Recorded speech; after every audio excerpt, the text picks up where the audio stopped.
নিজের পিতার নাম করে এতগুলো বছর ধরে মানুষের সামনে খালি কেঁদেছেন আর ভোট চেয়েছেন। এখন আর সেটাও করতে পারেন না। আপনার নিজের চোখের পানি শুকিয়ে গেছে। শোক কতদিন থাকে বলেন তো? 40 বছর, 50 বছর, 100 বছর ধরে একই কাহিনী। উনি বলতে পারেননি, উনি এটা বলতে পারবেন না। মূল কথা, তারা সমস্যায় আছে। কিরকম সমস্যা? এই যে দেখছেন বক্তৃতায় তো বলল, তার তৈরি সেনাবাহিনীর প্রধানের নামে আমেরিকার নিষেধাজ্ঞা দিয়েছে। কি কারণে নিষেধাজ্ঞা দিয়েছে? সরাসরি বলেছে দুর্নীতি করবার কারণে। দুর্নীতির মাধ্যমে ব্যবসা পাইয়ে দিয়েছে নিজের ভাইদের, দুর্নীতির মাধ্যমে নিজের ভাই খুনের আসামি, তাকে জেল থেকে মুক্ত করে দিয়েছে।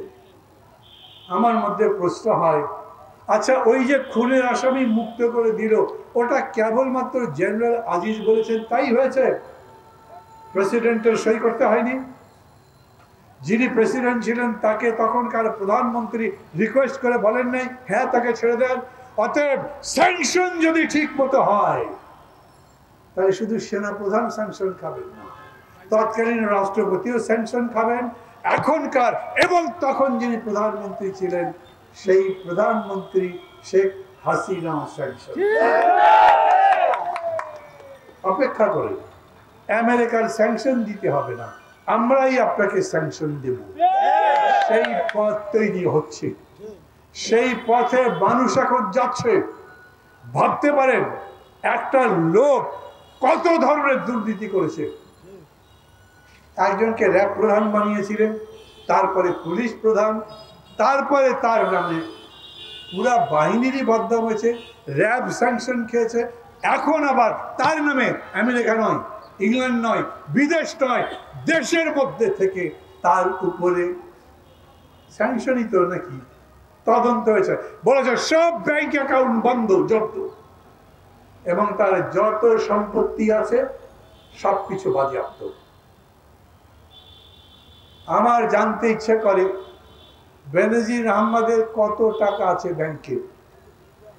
এই যে এতদিন পরে তার ব্যাংক অ্যাকাউন্ট জব্দ করলেন কেন? এতদিন সময় দিলেন কেন?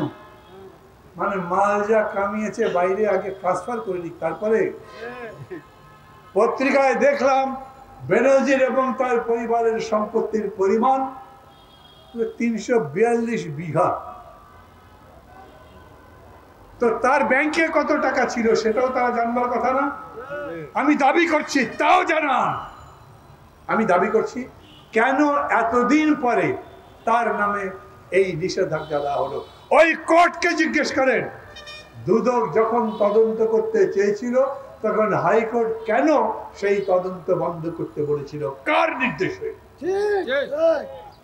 আজকে পত্রিকায় দেখলাম, এক পত্রিকায় লিখেছে আওয়ামী লীগ দল বড় বিপদগ্রস্ত, অস্বস্তিতে আছে 3টা কারণ। একটাই যে 2জন লোকের নাম বললাম, আর একজন এমপি। ওরা এমপি নাকি? ভোট হয়েছে? কেউ ভোট দিয়েছে? সেই এমপি যার নামে রেড অ্যালার্ট ছিল ইন্টারপোলের, তার মানে কত বড় দাবি, যার নামে খুনের মামলা ছিল, যার নামে ধর্ষণ, লুট, সব ধরনের মামলা ছিল। এবং সেই এমপি নিজেই বলেছেন আমি প্রথমবার যখন এমপি হয়েছি তখন কয়েকটা মামলা উঠে গেছে, তারপরে ধীরে ধীরে এইবার এমপি হওয়ার পর আমার নামে সব মামলা উঠে গেছে। উনি ওখানে খুন হয়েছেন কেন সেই কারণ বলছি না, কিন্তু পত্রিকায় লিখেছে এই যে এত বড় ঘটনা ঘটলো, দায় কার? পত্রিকা জানতে চায়। আমার অবাক লাগে, পত্রিকা জানতে চাইবে কেন? আজিজ আহমেদকে সেনাবাহিনীর প্রধান খালেদা জিয়া বানিয়েছিলেন না, বেনজির আহমেদকে র্যাব প্রধান, পুলিশ প্রধান খালেদা জিয়া বানিয়েছিলেন না, ওই আনোয়ারুল আজিমের মতো লোককে নমিনেশন বিএনপি দিয়েছিল না। সব চোর, চোট্টা, খুনি, ডাকাত, এদেরকে নিয়ে আওয়ামী লীগের দল।